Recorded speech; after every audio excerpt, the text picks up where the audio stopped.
ವೀಕ್ಷಕರೇ, ಎಡಗೈಲಿ ಕೊಟ್ಟಂತ ದಾನ ಬಲಗೈಗೆ ಗೊತ್ತಾಗಬಾರ್ದು ಅಂತ ಹಿರಿಯರು ಹೇಳ್ತಾರೆ. ನಾವು ಸಹಾಯ ಮಾಡಿದ್ದರ ಬಗ್ಗೆ ಯಾವುದೇ ಪ್ರಚಾರ ಮಾಡ್ಕೊಳ್ಬಾರ್ದು ಅಂತ ಇದರ ಅರ್ಥ. ಬೇರೆಯವರಿಗೆ ನಾವು ಮಾಡದಂತ ಯಾವುದೇ ರೀತಿಯ ಸಹಾಯ ಅದು ಸೈಲೆಂಟ್ ಆಗಿದ್ದಷ್ಟು ಒಳ್ಳೇದು. ಆದ್ರೆ ಈಗಿನ ಈ ಒಂದು ಯುಗದಲ್ಲಿ ದಾನದ ಸ್ವರೂಪನೇ ಬದಲಾಗಿ ಹೋಗಿದೆ. ಇತ್ತೀಚಿನ ದಿನಗಳಲ್ಲಿ ನಾವು ಯೂಟ್ಯೂಬ್ ಶಾರ್ಟ್ಸ್ ಅಥವಾ ರೀಲ್ಸ್ ಗಳನ್ನ ನೋಡಿದಾಗ ಗಮನಿಸಬಹುದಾದಂತ ಒಂದು ಸಾಮಾನ್ಯ ವಿಷಯ ಏನು ಅಂದ್ರೆ, ಈ ಸೋಷಿಯಲ್ ಮೀಡಿಯಾದ ಕಾಂಟೆಂಟ್ ಕ್ರಿಯೇಟರ್ಗಳು ಬಡ ವ್ಯಕ್ತಿಗಳ ಬಳಿ ಹೋಗಿ ಅವ್ರಿಗೆ ಹಣ ಕೊಡೋದನ್ನ ಭಾರಿ ಬಿಲ್ಡಪ್ ಅನ್ನ ಕೊಟ್ಟು ಅದ್ರ ಜೊತೆ ಆ ಒಂದು ವಿಡಿಯೋವನ್ನ ಚಿತ್ರೀಕರಿಸಿ ಅದನ್ನ ಅಪ್ಲೋಡ್ ಮಾಡೋದು. ಇಂಥ ಸಾಕಷ್ಟು ವಿಡಿಯೋಗಳು ನಮಗೆ ಅಲ್ಲಲ್ಲಿ ಕಾಣಿಸ್ತಿರ್ತವೆ. ಇಂಥ ಒಂದು ಶೋಕಿಯ ಟ್ರೆಂಡ್ ಮೊದಲು ಹುಟ್ಟಿದ್ದೇ ಕೆಲ ಪಾಶ್ಚಿಮಾತ್ಯ ಯೂಟ್ಯೂಬರ್ಸ್ ಹಾಗೂ ಕಾಂಟೆಂಟ್ ಕ್ರಿಯೇಟರ್ಗಳಿಂದ. ಈ ಒಂದು ವಿಡಿಯೋಗಳ ಸ್ವರೂಪ ಸಾಮಾನ್ಯವಾಗಿ ಈ ರೀತಿ ಇರುತ್ತೆ. ಮೊದಲು ಒಬ್ಬ ಕಾಂಟೆಂಟ್ ಕ್ರಿಯೇಟರ್ ಯಾರೋ ಒಬ್ಬ ಅಸಹಾಯಕ ಬಡ ಹೋಮ್ಲೆಸ್ ವ್ಯಕ್ತಿ ಬಳಿ ಹೋಗಿ ಹಣ ಸಹಾಯ ಮಾಡುವಂತೆ ಕೇಳ್ಕೊಳ್ತಾನೆ. ಉದಾಹರಣೆಗೆ ಆ ಕಾಂಟೆಂಟ್ ಕ್ರಿಯೇಟರ್ ಆ ಹೋಮ್ಲೆಸ್ ವ್ಯಕ್ತಿ ಬಳಿ ಹೋಗಿ ಅತ್ಯಂತ ದೀನವಾಗಿ ನನಗೆ $5 ಹಣ ಕೊಡ್ತೀಯಾ, ಅದರಿಂದ ನಾನು ಕಾಫಿ ಕುಡಿಯೋದಕ್ಕೆ ಸಹಾಯ ಆಗುತ್ತೆ ಅಂತ ಕೇಳ್ಕೊಳ್ತಾನೆ. ಇನ್ನು ಆ ಹೋಮ್ಲೆಸ್ ವ್ಯಕ್ತಿ ಪಾಪ ತನ್ನ ಬಳಿ ಇರುವಂತ ಕೊನೆಯ $5 ಹಣವನ್ನ ಆತನಿಗೆ ಕೊಡ್ತಾನೆ. ಇದನ್ನ ಕಂಡು ಆತನಿಗೆ ಅಚ್ಚರಿ ಉಂಟಾಗುತ್ತೆ. ತಕ್ಷಣ ಅವನ ಜೇಬಿಂದ $500 ತೆಗೆದು ಆ ವ್ಯಕ್ತಿಗೆ ಹಿಂದಿರುಗಿಸ್ತಾನೆ. ಈ ಎಲ್ಲ ದೃಶ್ಯಗಳನ್ನು ಕೂಡ ಆ ಕಾಂಟೆಂಟ್ ಕ್ರಿಯೇಟರ್ ನ ಕ್ಯಾಮರಾ ಟೀಮ್ ಹಿಂದಿನಿಂದ ಸೆರೆ ಹಿಡಿತಾ ಇರುತ್ತೆ. ಅದಲ್ಲದೆ ಎಕ್ಸ್ಟ್ರಾ ಎಫೆಕ್ಟ್ ತರ ಬ್ಯಾಕ್ ಗ್ರೌಂಡ್ ನಲ್ಲಿ ಒಂದು ಎಮೋಷನಲ್ ಬ್ಯಾಕ್ ಗ್ರೌಂಡ್ ಮ್ಯೂಸಿಕ್ ಕೂಡ ರನ್ ಆಗ್ತಾ ಇರುತ್ತೆ. ನೀನ್ ಯಾಕೆ ನನಗೆ ಇಷ್ಟೊಂದು ಸಹಾಯ ಮಾಡಿದೆ ಅಂತ ಯೂಟ್ಯೂಬರ್ ನಿಂದ ಸಹಾಯ ಪಡೆದಂತ ಆ ವ್ಯಕ್ತಿ ಕೇಳೋದು. ಅದಕ್ಕೆ ಆ ಯೂಟ್ಯೂಬರ್ ಕೊಡುವಂತ ಉತ್ತರ, ಇಲ್ಲಿ ಮನುಷ್ಯತ್ವನೇ ಮುಖ್ಯ, ನನ್ನಲ್ಲಿ ಇದ್ರೂ ಇಲ್ಲದೆ ಇದ್ರೂ ಕೂಡ ಹಂಚ್ಕೊಳ್ಳೋದೆ ಧರ್ಮ ಅಲ್ವಾ ಅಂತ ಏನೋ ದೊಡ್ಡ ವೇದಾಂತಿ ಹಾಗೆ ತತ್ವದ ಡೈಲಾಗ್ ಅನ್ನ ಹೊಡೆಯೋದು. ಈ ರೀತಿ ವಿಡಿಯೋಗಳು ಪ್ರೇಕ್ಷಕರ ಮನಸ್ಸಲ್ಲಿ ಭಾವನಾತ್ಮಕ ಸ್ಪಂದನೆಯನ್ನ ಉಂಟು ಮಾಡ್ತವೆ. ಅಲ್ಪ ಹೊತ್ತಿಗಾದ್ರೂ ಮಾನವೀಯತೆ ಬಗೆಗಿನ ಭರವಸೆಯನ್ನ ಇವು ಹುಟ್ಟಿಸ್ತವೆ. ಇವು ಶುರುನಲ್ಲಿ ನೋಡೋರ್ಗೆ ಇಷ್ಟ ಆಗ್ಬೋದು. ಆದ್ರೆ ಈ ರೀತಿ ಆದಂತ ಮರುಕ್ಷಣದಲ್ಲಿ ಮತ್ತದೆ ಬಿಲ್ಡಪ್, ಕೂಗಾಟ, ಆರ್ಭಟ, ತೋರಿಕೆಯ ಕೃತಕ ಮಾತುಗಳು ಆ ಒಂದು ವಿಡಿಯೋದಲ್ಲಿ ಕೇಳ್ಬರ್ತವೆ. ಇಷ್ಟೆಲ್ಲ ಬಿಲ್ಡಪ್ ಹಾಗೂ ಶೋ ಆಫ್ ಗಳ ಜೊತೆ ಒಬ್ಬರಿಗೆ ಹಣ ಸಹಾಯ ಮಾಡುವಂತ ಶೋಕಿ ಇವ್ರಿಗೆ ಬೇಕಾ ಎಂಬ ಭಾವನೆ ನಮ್ಮಲ್ಲಿ ಬರುತ್ತೆ.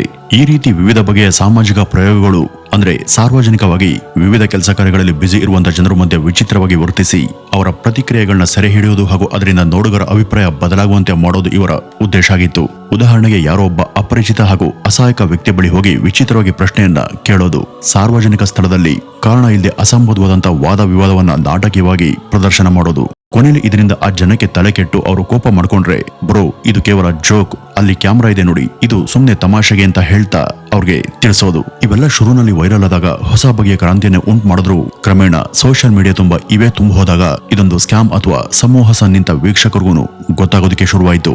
ಇವರ ಪ್ರತಿ ವಿಡಿಯೋ ಕೂಡ ಒಂದೇ ಮಾದರಿಯಲ್ಲಿದ್ವು. ಉದಾಹರಣೆಗೆ ಗೋಲ್ಡ್ ಡಿಗ್ಗರ್ಗಳ ಎಕ್ಸ್ಪೋಸ್, ವಾಲ್ಮಾರ್ಟ್ ನಲ್ಲಿ ನಾಟಕ, ಭಿಕ್ಷುಕರ ಹತ್ರ ಹೋಗಿ ಹಣ ಕೊಟ್ಟು ಭಾರಿ ಉಪಕಾರ ಮಾಡದಂತೆ ತೋರಿಸೋದು, ಸಲ್ಲಿಂಗಿಗಳ ವೇಷವನ್ನ ಹಾಕೊಂಡು ಜನರ ಬಳಿ ಹೋಗಿ ಅವ್ರಿಗೆ ಇರಿಟೇಟ್ ಮಾಡೋದು. ಇದೆಲ್ಲ ಪದೇ ಪದೇ ರಿಪೀಟ್ ಆದಾಗ ಪ್ರೇಕ್ಷಕರಿಗೆ ಬೋರ್ ಅಂತ ಅನ್ನಿಸ್ತು. ಆಗ ಈ ಕ್ರಿಯೇಟರ್ಗಳು ಜನರ ರಂಜನೆಗೆ ಬೇರೆ ಹೊಸ ವಿಷಯಗಳನ್ನ ಹುಡುಕೋದಿಕ್ಕೆ ಶುರು ಮಾಡಿದ್ರು. ಆಗ ಈ ಹೋಮ್ಲೆಸ್ ಜನರ ಬಳಿ ಹೋಗಿ ಅವರನ್ನ ಮಾತನಾಡಿಸಿ ಅವ್ರಿಗೆ ಸಹಾಯ ಮಾಡುವಂತ ಹೊಸ ಟ್ರೆಂಡ್ ಅನ್ನ ಹುಟ್ಟಾಕಿದ್ರು.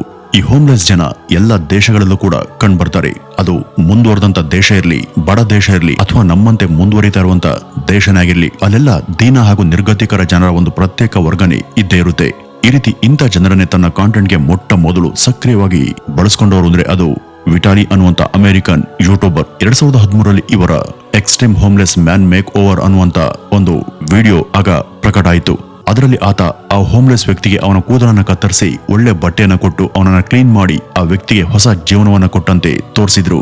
ಗಿವ್ ಬ್ಯಾಕ್ ಅನ್ನುವಂತ ಟೈಟಲ್ ನ ಅವರ ವಿಡಿಯೋಗಳಲ್ಲಿ ಮತ್ತೆ ಅವರು ಇತರೆ ಹೋಮ್ಲೆಸ್ ಜನರಿಗೆ $100 ಹಣವನ್ನ ಕೊಡ್ತಾ ಅದನ್ನೆಲ್ಲ ತಮ್ಮ ಕ್ಯಾಮರಾ ಟೀಮ್ ನ ಸಹಾಯದಿಂದ ಚಿತ್ರೀಕರಿಸಿಕೊಂಡ್ರು. ಮತ್ತೆ ಮನೆಯಲ್ಲವರಿಗೆ ಹೊಸ ಮನೆಗೆ ಹೋಗೋದಕ್ಕೆ ತಾವೇ ಸಹಾಯ ಮಾಡೋದ ದೃಶ್ಯವನ್ನು ಕೂಡ ಅವರು ಹಂಚ್ಕೊಂಡ್ರು. ಎನ್ವಲಪ್ ಕವರ್ ವರ್ಸಸ್ ಕ್ಯಾಶ್ ಎಂಬ ಒಂದು ಹೊಸ ಟ್ರೆಂಡ್ ಅನ್ನ ಹುಟ್ಕೊಳ್ತು. ಅಂದ್ರೆ ಕ್ಯಾಶ್ ಬೇಕಾ ಅಥವಾ ಪತ್ರದ ಕವರ್ ಬೇಕಾ ಅಂತ ಎಲ್ಲರ ಬಳಿ ಹೋಗಿ ಕೇಳಲಾಯ್ತು. ಒಂದ್ ಕೈಲಿ ಎಲ್ರಿಗೂ ಕಾಣುವಂತೆ ಕ್ಯಾಶ್ ಅನ್ನ ಹಿಡಿತಾ ಇದ್ರು. ಆದ್ರೆ ಇನ್ನೊಂದು ಕೈಲಿ ಇರ್ತಾ ಇದ್ದಂತ ಕವರ್ನ ಒಳಗೆ ಹೆಚ್ಚಿನ ಹಣ ಇಡುವಂತ ಮೂಲಕ ಪ್ರೇಕ್ಷಕರಿಗೆ ಹೊಸ ಸರ್ಪ್ರೈಸ್ ಅನ್ನು ಕೊಡುವಂತ ಟೆಕ್ನಿಕ್ ಅನ್ನ ಬಳಸ್ಕೊಂಡ್ರು. ಕಳೆದ 10 ವರ್ಷಗಳ ಹಿಂದೆ ಯೂಟ್ಯೂಬ್ ನಲ್ಲಿ ಇಂಥ ಹೊಸ ಸೋಷಿಯಲ್ ಎಕ್ಸ್ಪೆರಿಮೆಂಟ್ ಗಳ ವಿಡಿಯೋಗಳು ತೀವ್ರ ಸಂಚಲನ ಉಂಟು ಮಾಡಿದ್ವು. ಹೊಸದಾಗಿ ಬಂದಾಗ ಎಲ್ಲಾ ಟ್ರೆಂಡ್ಗಳು ಕೂಡ ಚೆನ್ನಾಗೇ ಇರ್ತವೆ. ಆದ್ರೆ ಅವು ಅತಿಯಿಂದ ಅನಿಸಿದಾಗ ತಲೆನೋವಿನಂತೆ ಭಾಸವಾಗ್ತವೆ. ಹೋಮ್ಲೆಸ್ ಜನಕ್ಕೆ ಸಹಾಯ ಮಾಡುವಂತ ವಿಡಿಯೋಗಳ ಜನಪ್ರಿಯತೆ ನಡುವೆ ಪಾಸಿಟಿವ್ ಅನ್ನುವಂತ ವಾಹಿನಿಯೊಂದರ ವಿವಾದ ಮತ್ತು ಅದು ತೋರಿಸಿದಂತ ಕೃತಕತೆಯೆಲ್ಲ ಹೊಸ ಟೀಕೆ ಮತ್ತು ವಿಮರ್ಶೆಗೆ ನಾಂದಿ ಹಾಡ್ತು. 2013ರಲ್ಲಿ ಈ ಪಾಸಿಟಿವ್ ಅನ್ನುವಂತ ಪ್ರಸಿದ್ಧ ಯೂಟ್ಯೂಬರ್ ಒಬ್ಬ homeless man get fresh start ಎಂಬ ಒಂದು ಶೀರ್ಷಿಕೆಯೊಂದಿಗೆ ಒಂದು ವಿಡಿಯೋವನ್ನ ಮಾಡ್ತಾರೆ. ಆ ಒಂದು ವಿಡಿಯೋದಲ್ಲಿ ಅವರು ತಾವು ಹೇಳದಂತ ಮಾತು ಈ ರೀತಿ ಇತ್ತು: ಹೋಮ್ಲೆಸ್ ಜನರನ್ನ ಇತರರ ಹಾಗೆ ಕ್ಯಾಮೆರಾ ಮುಂದೆ ತರೋದು ನನಗೆ ಇಷ್ಟ ಇಲ್ಲ, ಹಾಗಾಗಿ ನಾನು ಇವತ್ತು ಅವರನ್ನ ಕ್ಯಾಮೆರಾ ಮುಂದೆ ತಂದು ನಿಲ್ಲಿಸದೆ ರಹಸ್ಯವಾಗಿ ಅವರಿಗೆ ಸಹಾಯ ಮಾಡೋದಕ್ಕೆ ಬಯಸ್ತೀನಿ ಅಂತ ಆರಂಭದಲ್ಲಿ ಅವರು ಹೇಳಿದ್ರು. ಅವರ ಉದ್ದೇಶ ಏನೋ ಮೊದಲು ಓಕೆ ಪರವಾಗಿಲ್ಲ ಅಂತ ಅನ್ಸಿದ್ರು ಅವರು ಆ ವ್ಯಕ್ತಿಗೆ ಕೂದಲನ್ನ ಕತ್ತರಿಸಿ ಬಟ್ಟೆಯನ್ನ ಕೊಟ್ಟು ಆತ್ಮೀಯತೆ ತೋರಿಸೋದಕ್ಕೆ ಪ್ರಯತ್ನ ಪಟ್ಟರು ಪ್ರೇಕ್ಷಕರಿಗೆ ಅದು ಯಾಕೋ ತೀರಾ ಕೃತಕ ಅಂತ ಅನ್ಸೋದಿಕ್ಕೆ ಮತ್ತು ಬಲವಂತದ ರೀತಿಯಿಂದ ಅನ್ನಿಸ್ತು. ಇದರ ಜೊತೆ ಹಿನ್ನೆಲೆಯ ಭಾವುಕ ಸಂಗೀತ, ಅನಗತ್ಯ ಕ್ಯಾಮೆರಾ ಆಂಗಲ್ ಇವೆಲ್ಲ ಅದರ ಫೇಕ್ನೆಸ್ ಅನ್ನ ಇನ್ನಷ್ಟು ದುಪ್ಪಟ್ಟು ಮಾಡುವಂತಿದ್ದು. ಆ ವ್ಯಕ್ತಿಯ ಪ್ರತಿಕ್ರಿಯೆ ಮೇಲೆ ಹೆಚ್ಚಿನ ಫೋಕಸ್ ಅನ್ನ ಮಾಡಲಾಯಿತು. ಇವೆಲ್ಲವೂ ಕೂಡ ನೋಡೋದ್ರಲ್ಲಿ ಇದು ನಿಜವಾಗಿಯೂ ಸಹಾಯನ ಅಥವಾ ಕೇವಲ ಸೀನ್ ಕ್ರಿಯೇಷನ್ ಮಾಡಿದ ಎಂಬ ಪ್ರಶ್ನೆ ಹುಟ್ಟಿಸ್ತು. ಇಂಥ ವಿಡಿಯೋಗಳಿಗೆ ಆಗ ಮಾಧ್ಯಮ ಮತ್ತು ಪ್ರೇಕ್ಷಕರ ಸಾಕಷ್ಟು ಟೀಕೆಗಳು ಕೂಡ ವ್ಯಕ್ತವಾದವು. 2015ರಲ್ಲಿ ವೈಸ್ ಅನ್ನುವಂತ ಒಂದು ಪತ್ರಿಕೆ ಈ ಕುರಿತು the homeless are not tools of self promotion ಅನ್ನುವಂತ ಒಂದು ಲೇಖನವನ್ನ ಪ್ರಕಟಿಸಿತ್ತು. ಅಂದ್ರೆ ಯೂಟ್ಯೂಬರ್ಗಳು ತಮ್ಮ ಖ್ಯಾತಿಗಾಗಿ ಹಾಗೂ ಸ್ವಂತದ ಪ್ರಚಾರಕ್ಕಾಗಿ ಹೋಮ್ಲೆಸ್ ಜನ ಹಾಗೂ ಅವರ ಅಸಹಾಯಕತೆಯನ್ನ ತಮ್ಮ ಬಂಡವಾಳವನ್ನಾಗಿ ಬಳಸ್ತಿದ್ದಾರೆ ಅಂತ ಗಂಭೀರ ಆರೋಪ ಮಾಡಿತ್ತು. ಹೀಗಾಗಿ ಆಗ ಸೋಷಿಯಲ್ ಮೀಡಿಯಾದಲ್ಲಿ ಹೋಮ್ಲೆಸ್ ಮಂದಿಗೆ ಸಹಾಯ ಮಾಡೋದು ಎಂಬುದೇ ಒಂದು ರೀತಿಯ ಕಾಂಟೆಂಟ್ ಇಂಜಿನ್ ಆಗಿ ಮಾರ್ಪಟ್ಟಿತ್ತು. ವೀಕ್ಷಕರೇ, ನೀವೆಲ್ಲ ಮಿಸ್ಟರ್ ಬೀಟ್ಸ್ ಅನ್ನುವಂತ ಹೆಸರನ್ನ ಕೇಳಿರಬಹುದು. ವಿಶ್ವದ ಟಾಪ್ 10 ಪ್ರಖ್ಯಾತ ಯೂಟ್ಯೂಬರ್ಗಳ ಪೈಕಿ ಇವನ ಹೆಸರು ಮೊದಲ ಸ್ಥಾನದಲ್ಲಿ ಬರುತ್ತೆ. ನಾವು ಈ ಹಿಂದೆ ಈತನ ಬಗ್ಗೆ ಕೂಡ ವಿಡಿಯೋ ಮಾಡಿದ್ವಿ. ಯೂಟ್ಯೂಬ್ನ ತನ್ನ ವಿಶಿಷ್ಟ ಬಗೆಯ ಜನಾಕರ್ಷಣೆಯ ಕಾಂಟೆಂಟ್ಗಳಿಂದಲೇ ಕೋಟಿಗಟ್ಟಲೆ ಹಣವನ್ನ ಮಾಡ್ಕೊಂಡಂತ ಸಿರಿವಂತ ಯೂಟ್ಯೂಬರ್ ಈತ. 2017ರಲ್ಲಿ ಈ ಮಿಸ್ಟರ್ ಬೀಸ್ಟ್ ನೆಟ್ ಲೋಕದಲ್ಲಿ ಒಂದು ಹೊಸ ಕ್ರಾಂತಿಯನ್ನೇ ತಂದಿದ್ರು. ಗಿವಿಂಗ್ ಹೋಮ್ಲೆಸ್ ಪರ್ಸನ್ $10,000 ಎಂಬ ಶೀರ್ಷಿಕೆಯ ಒಂದು ಸ್ವಂತ ವಿಡಿಯೋ ಮಾಡಿ ಇವರು ಅವರ ವಾಹಿನಿಯಲ್ಲಿ ಅಪ್ಲೋಡ್ ಮಾಡ್ತಾರೆ. ಅಪ್ಲೋಡ್ ಆದ ಕೂಡಲೇ ಆ ವಿಡಿಯೋ ಭಾರಿ ಯಶಸ್ಸನ್ನ ಕಂಡಿತ್ತು. ಲಕ್ಷಾಂತರ ಮಂದಿ ಅದನ್ನು ಜಗತ್ತಿನ ಹಲವು ಕಡೆಯಿಂದ ವೀಕ್ಷಣೆ ಮಾಡಿದ್ರು. ಮಿಸ್ಟರ್ ಬೀಸ್ಟ್ ನಂತರ ಈ ಬಗ್ಗೆ ಹೇಳಿದ್ದೇನಪ್ಪ ಅಂದ್ರೆ, ಹೋಮ್ಲೆಸ್ ಜನರಿಗೆ ಹಣ ಕೊಡೋದ್ರಿಂದ ಅವ್ರಿಗೆ ತಕ್ಷಣ ಸಹಾಯ ಆಗುತ್ತೆ. ಅವ್ರಿಗೆ ಕ್ಯಾಮೆರಾ ಬಗ್ಗೆ ಯಾವುದೇ ತಕರಾರು ಇರಲ್ಲ. ಸಿಗುವಂತ ಸಹಾಯದ ಕಡೆ ಮಾತ್ರ ಅವರ ಗಮನ ಇರೋದು. ಹೀಗಾಗಿ ಕ್ಯಾಮೆರಾದಿಂದ ನಾವು ಅದನ್ನ ಶೂಟ್ ಮಾಡಿದ್ರೆ ಅದರಿಂದ ಅವ್ರಿಗೆ ಸಮಸ್ಯೆ ಇಲ್ಲ ಅಂತ ಹೇಳಿದ್ರು. ಅವರ ಈ ಒಂದು ಮಾತು ಸ್ವಲ್ಪ ವಿವಾದಾತ್ಮಕವಾಗಿ ಇದ್ರೂ ಕೂಡ ಜನರು ಅವರ ಉದಾರ ದಾನಶೀಲತೆಯನ್ನು ಶ್ಲಾಘಿಸಿದ್ದು ಇಲ್ಲಿ ಗಮನೀಯ ಸಂಗತಿ.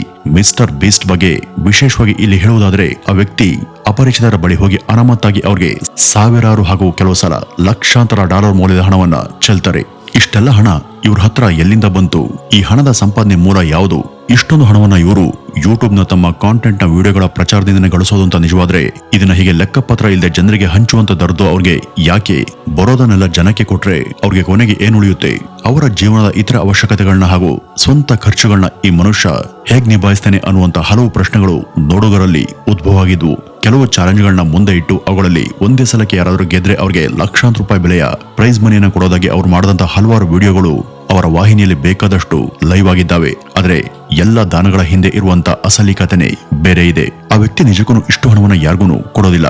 ಕೇವಲ ಕ್ಯಾಮೆರಾ ಮುಂದೆ ಹಣ ಕೊಟ್ಟ ಹಾಗೆ ಸೀನನ್ನ ಕ್ರಿಯೇಟ್ ಮಾಡ್ತಾನೆ. ಅಲ್ಲಿ ಕಾಣುವಂತ ಎಲ್ಲರೂ ಕೂಡ ನಟಿಸುವಂತ ಜನ. ಇವನು ಹಣ ಕೊಟ್ಟ ಹಾಗೆ ನಟನೆ ಮಾಡಿದ್ರೆ ಅವರು ಹಣ ತಗೊಂಡ ಹಾಗೆ ನಟಿಸ್ತಾರೆ. ಇದೆಲ್ಲ ಕ್ಯಾಮೆರಾದಲ್ಲಿ ಸರಿಯಾಗಿ ಅಪ್ಲೋಡ್ ಆದಾಗ ಜನ ಇದನ್ನ ನೋಡಿ ಆಶ್ಚರ್ಯ ಪಡ್ತಾರೆ.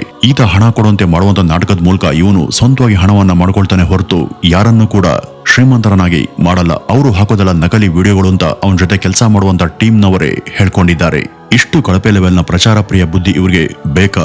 ನೋಡುಗರ ಜನರ ಕಣ್ಣಿಗೆ ಇವರು ಮಾಡುವಂತ ಮೋಸ ಆ ಕ್ಷಣಕ್ಕೆ ಗೊತ್ತಾಗದೇ ಇರಬಹುದು, ಅಥವಾ ಹೆಚ್ಚು ಕಾಲ ಜನರಿಗೆ ಇದ್ರ ಬಗ್ಗೆ ಗೊತ್ತೇ ಆಗದಾಗೆ ಇವರು ನೋಡ್ಕೊಳ್ಬಹುದು. ಹಾಗಂತ ಅದರ ಹಿಂದಿನ ಸತ್ಯ ಕೊನೆವರೆಗೂ ಗೊತ್ತಾಗ್ದೇನೆ ಉಳಿಯುತ್ತಾ? ಇವ್ರ ಜೊತೆ ಕೆಲಸ ಮಾಡುವಂತ ಸಿಬ್ಬಂದಿಗಾದ್ರೂ ಈ ರಹಸ್ಯ ಗೊತ್ತಿರಲ್ವಾ?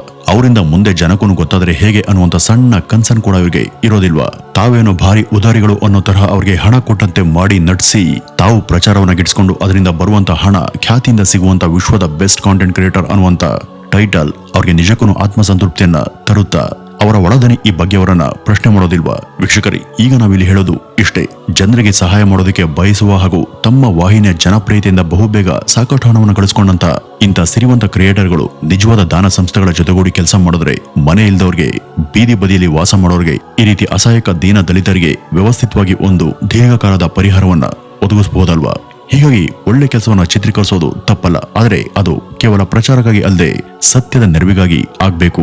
ಹಾಗಾದಾಗ ಮಾತ್ರ ಅದರ ಅರ್ಥ, ಪರಿಣಾಮ, ಪ್ರಭಾವ ಎಲ್ಲ ಕೂಡ ದೀರ್ಘಾವಧಿಯವರೆಗೂ ಜನಮಾನಸದಲ್ಲಿ ನಿಲ್ತವೆ ಅಂತ ಹೇಳ್ತಾ ಇವತ್ತಿನ ಈ ಒಂದು ವಿಡಿಯೋವನ್ನ ಇಲ್ಲಿಗೆ ಮುಗಿಸೋಣ. ನಮಸ್ಕಾರ.